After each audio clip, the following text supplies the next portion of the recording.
Welcome back to Southwest Yard and Garden. I'm John White. Today we're in a small vegetable garden, and that's the topic of our program, what you can do in a small area. And so here's a relatively small garden. Here's some corn. This is probably a field corn, has much taller growth habit to it, and it's just now putting on some ears. The silks are the female part of the corn plant, and each one of those silks, if it's pollinated, represents basically one kernel on the ear of corn. So it's important to get all those silks covered with pollen, and pollen comes from the top part of the plant, which is the tassel. So we want to make sure that the tassel is dropping pollen at the same time that the silks are out, and then if it gets good pollination, you should have a full ear of corn. So it's very important to plant your corn thick, in thick rows where the pollen will fall all over the plants. We also have some tomatoes and some peppers. There's some watermelon down in front here. Here's a young squash forming. This came from a female flower.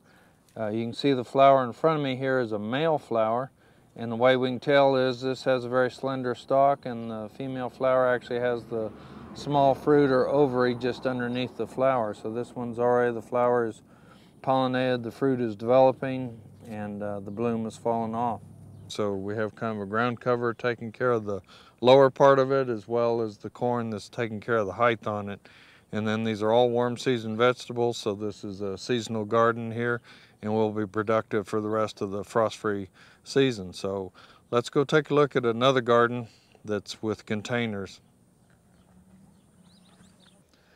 Here we are at a small container garden, and if you can remember the show early in the spring, we talked about getting a container garden started. Now you can kind of see what the container garden can produce. So again, if you're in a small area or in a situation where you may be moving, be a little bit more transient, then you know, container gardens work pretty good, and they can be grown in these plastic buckets. You can see here tomatoes.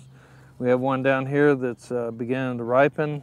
There's already been some pulled off of this plant. It has survived the curly top virus here in the southern part of the state so far. Remember, on tomatoes, they are wind pollinated, so these blossoms need some kind of agitation from wind or somebody physically coming in and shaking the bloom, shaking the plant, and that way you loosen some of the pollen and it'll fall down on the female part of the flower, and that way it'll be pollinated. In the desert Southwest, a lot of the dryness, of course, the pollen dries up, and it's very hard to get production during the real hot part of the summer. So coming in and help shaking those does help to do that.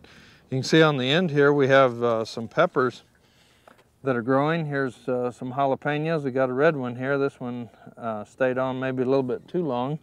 If you leave those jalapenos on, they will redden. They will go ahead and mature, but you can see we've got a couple nice plants here. Peppers also are wind pollinated. You can see the bloom up here. They aren't as bad as tomatoes about needing to be shook, but also some kind of shaking will help to ensure pollination on those. And then you can pick the peppers as they begin to ripen. So here's another example of a small garden that's done well. Again, container gardens, and let's go take a look at another garden.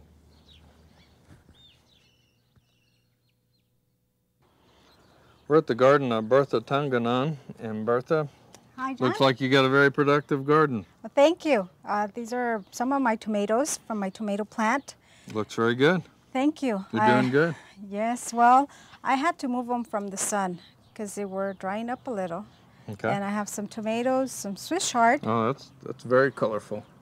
That's a red Swiss chard. And some green chili. All right. And some cucumbers.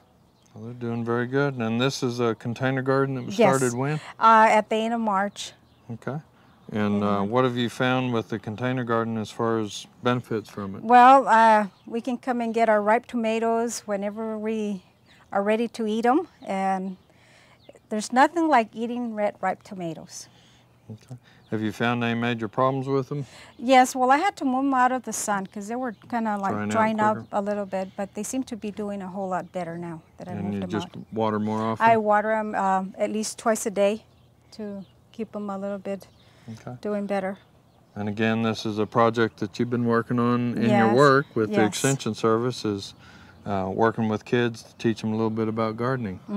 And I had some of my families do also some of the containers. Okay. Well, Bertha, thank you very much. Well, thank you, John.